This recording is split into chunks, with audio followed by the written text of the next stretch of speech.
Well, hello, hello, hello. I'm Jane Hogan, the Wellness Engineer. Welcome to Wellness by Design today. I thought today I actually did a yoga this morning with my wonderful fine women about releasing the hips. And I thought, you know what? I'm going to talk to my other people about hips. And it's a very common problem, right? To have tight hips. And we're told, well, we sit down a lot, and that is true. But there's other things I want to share about the hips. I found this really fascinating that my massage therapist told me, and maybe some of you watching are massage therapists, and this won't be a surprise to you then, that the hips are associated with emotions. So often when massage therapists are working on people's hips, they're told in their training to prepare for emotions to be released. It's not uncommon for people to cry when they have a release of, say, their SI joint. So isn't that fascinating about emotions being associated with the hips? And that this area in general, it's not actually surprising to me. Over the last couple of years, I've just finished my yoga teacher certification, but even before that, I was doing Reiki and energy work, and I learned about the chakra system, and that there is one chakra specifically that's associated with emotions. And guess what? It's in the hip area. So not surprising, right? So I've learned about all this association with the hips and the emotions, the connection between them. So I thought I'd share a little bit with you today. And I got a lot of my resources around me, so I'll be picking up my books and different things. So I also learned about the hips. I've been reading the energy codes. I started reading the energy codes a while ago, and I've just done I started actually teaching a course. So I did training to be a facilitator to teach the energy codes, and also I've just started a course. It's ongoing now. But one of the things we address in the energy codes is we work systematically through the body. And one of the areas is, of course, the hips, that whole area, and the chakra that's associated with that. So chakras are energy centers, and they have been talked about in different cultures, especially through yoga practices, and in India, they talk about the chakra system, which is an energy system. And so we've got these centers throughout our physical body and even outside of our physical body.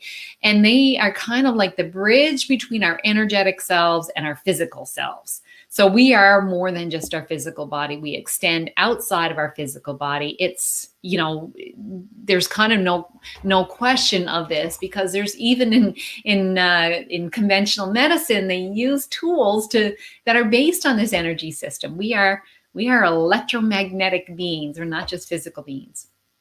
So we have this energy that's, outside of us, and the chakras help bridge that subtle outside energy to our physical bodies. And they are associated with different endocrine glands throughout our body as well. So I'm going to tell you a little bit about the one specifically to do with the hips. I'm going to share with you some ways that you can release the hips through breath, through sound, toning, and through some exercises. And I'll also tell you some yoga moves that help release the hips. So there you go. There's something for you to learn in here. All right. And if you're totally new to this idea that emotions might be associated with your hips, it's kind of freaky, right? But I got a lot of books on this, so I'm going to tell you a little bit about it. So when that whole center, so it's located below the navel. Okay, so about here, where the hips are, it's called the sacral chakra, or the sacrum. So that's where it is. And the emotion, so it's our emotional center. It's associated with feelings, all of our major feelings, the emotional center, and it's the center of creativity, right? If you think about it, that's where, new life is created. It's associated with all the sexual organs. So it's about creation, but it's also our emotional kind of creative center as well. So it's associated with creativity, emotions, feelings. That's the primary function of it. Interestingly, so the colors of the rainbow. So the color that's associated with it is the second color we usually talk about in the spectrum, and that's orange. So orange is the color. It's also associated. So if you think about, we are energy, so we are frequency. We have frequencies associated, and vibrations, which are frequencies associated with each of our energy centers. And really, all of us, we have parts of us that vibrate at certain frequencies. And so the musical note that's associated with the sacral chakra is the musical note of D. So I've got here a Tibetan singing bowl. I just love these things, but I'll tone this for you. This is D.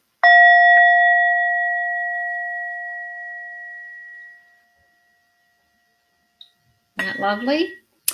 And I've also got a tuning fork. So tuning, this resonates at the note of D, and it's very subtle. I'm going to hold it right next to my mic. I don't know if you'll hear it or not, but let's give it a try. Can you hear this?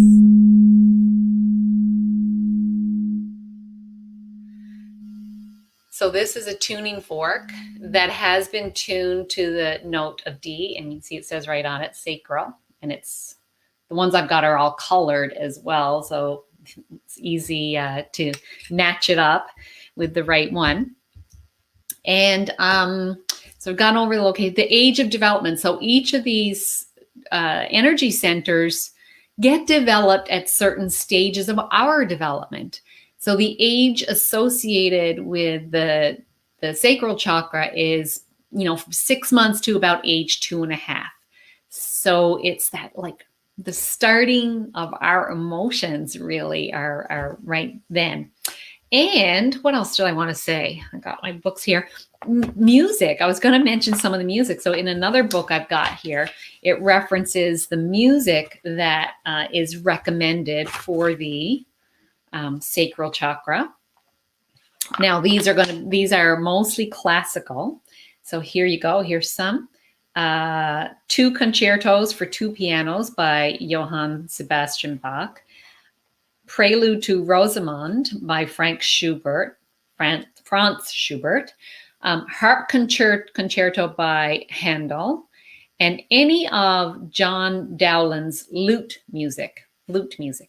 Okay, so this can help bring this chakra back into balance, as well as doing some other things. So when we can help bring it back into balance by setting goals for ourselves and achieving the goals. So just set some small goals. It might be something like, I'm going to drink a glass of water as soon as I wake up every day, right? So set this goal and do it. So it's kind of like when we do this, we are building emotional trust in ourselves. Often when this chakra is understimulated, it's like you feel, well, you can have the hip pain, but also you can have, and lower back pain is also associated when this one is out of balance. But emotional things are things like being timid or fearful or indecisive, and usually imagination kind of running wild with imagined fears or difficulties, or negative conversations that haven't even happened. That was something I used to do all the time. So we want to bring it back into balance by encouraging anything that results in self-confidence and self-reliance. So setting some goals for yourself, meeting the goals, that's giving you confidence. That's how we build confidence, right? We set goals, we achieve them, and then you build confidence. You build confidence by doing. You build confidence by taking action. It might seem funny that this is related to the hips, but there you go. There you go. So these things are things you can try. Now, let's also talk about Yeah, the body areas associated. I'm looking at my notes here so I don't leave things out. So body areas associated, I think I did mention this, like the bladder, the prostate, the womb, like all of our sexual organs, the pelvis, just the nervous system, because that is so connected with our emotions, lower back, the hips, and what else did I want to talk about? Yeah, so another way to help stimulate and put energy into this area is through breath work. Anything that encourages that vagal tone, and I'll do some separate videos on vagal tone. But the breath. So let's do a breath together that is going to help with that. And the breath is any breath at all where we breathe into our belly, breathing into our belly. So let's do this together. I'm moving around on my chair. So get your feet on the floor and place your hands on your lap and just get comfortable. Just get comfortable. And you can even put one hand on your belly. And I like to start with an exhale. So exhale by squeezing your belly, pull your belly back. Okay, so pull your belly back like you're pulling your belly button back towards your ribs. And just squeeze all the air out. And now breathe in to your belly. So like stick that belly out as you're breathing in. Imagine, now exhale again, squeezing all the air out, pulling the belly back. Inhale, inflate it like a balloon. Push the belly out.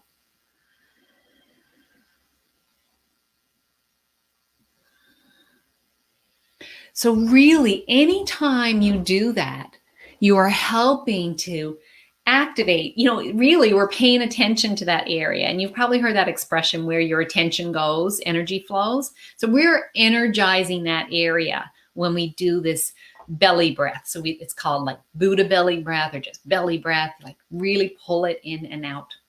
I'm going to tell you about an interesting thing that happened to me when I went to the biohacking conference. So this is Dave Asprey's biohacking conference. 2 years ago, I went to one in Los Angeles.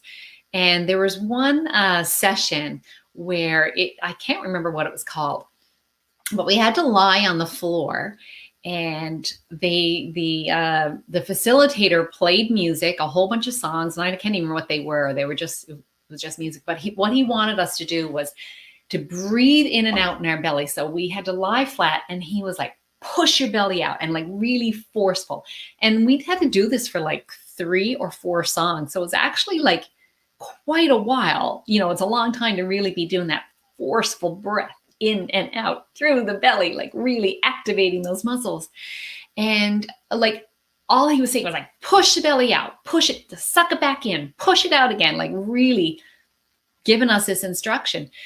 And I tell you, everybody in that room did not have a dry eye. Like everybody was crying. It was an emotional release. I was crying. When I got up, I was lying on a yoga mat, and when I got up, I had like puddles. I had puddles behind my head because the tears were just streaming out of my eyes and making puddles on the mat behind me. And so this was an emotional release. So it was an activated exercise in emotional release. It was really good. And actually, I had just hurt my lower back when I was there. So it was quite an emotional release for me. And I believe helped me as well. Okay, so we've done the setting goals and achieving them. That's like what you can do as an emotional thing. You could also do some creative things if whatever you like to do. Even if it doesn't have to be beautiful, it's just like do something. Maybe it's like gardening. Maybe it's drawing a picture. Maybe it's knitting something, whatever, right? Something creative where you're just like, you're creating something that helps activate that center. So we've done the belly breathing, just generally, and anything you can do to release the hips. So perhaps if you're sitting in a desk a lot, you could just stand up and do hip circles. Okay, so move your hips in one direction, Move your hips in another direction. Pelvic tilts. So tilt your pelvis forward and back and forward and back. And then also, if you're sitting in a chair, you can do a seated figure four. So I know you can't, maybe if I'm way back here, you'll be able to see me. So I'm putting my left ankle on my right knee to start with. Okay. So I'm making like a figure four with my hips and then just leaning forward. And as I lean forward, I can feel this hip stretching out a little bit. So do that on one side and do that on the other side. And you can just do these ones sitting at a desk. We do get tight hips from sitting at desks a lot. And then I'm not going to demonstrate the yoga moves, but if you would like for me to do a video on how to do the release of hips with yoga, let me know and I'll put something together for you. Just leave a comment and let me know. But I will tell you some of the poses. Quite a lot of yoga poses are hip openers, which is great. So butterfly pose. So that's basically where you're in a seated position with the 2 feet together, like this, and you're just kind of move them back and forth, up and down, and it just like opens that hip up a bit. That's one. If you're familiar with pigeon pose, that's a great hip opener in yoga. The whole standing triangle series. So standing from, starting in a warrior pose, going to the standing triangle pose. I said I wasn't going to demonstrate, but anyway, standing triangle pose to extended side angle pose. All of these are great for opening up the hips. And also like lying back in a reclined figure four position. So same as that sitting one, but lying on your back and doing those. And boat pose is great for the hips as well. So there's other ones, but that's just a good starting. Standing in tree pose is a great hip opener as well. In tree pose, if you're familiar with it, you're standing and you're placing one hip out, one foot on one leg and opening the knee out. So that's opening your hips. So really lots of different stretches are available to you for opening up the hips. So what's the one thing you can do today to improve your health? I always have this one last tip for you from either me or my guest if I'm interviewing someone. So one thing you can do today is, I would say, number one is belly breathing. Belly breathing is your best thing to do. So see if you can do 3 to 5 breaths. Do it like 3 times a day. Try that out as often as you can do it. It's really good. It's just really good for releasing emotions and getting your hips released. Sounds funny, doesn't it? To do breathing to release the hips, but it works, my friends. So there you go. I hope you enjoyed this. Leave a comment. Let me know if you would like to have more information or you'd like to see some of those yoga poses that might help to release the hips. And if you'd like to learn a little bit more about some of the other chakras, I'd love to share it with you. And in the meantime, I'll give you this little tone. There you go. So you have a wonderful day. Take care, and I'll see you next time. Bye.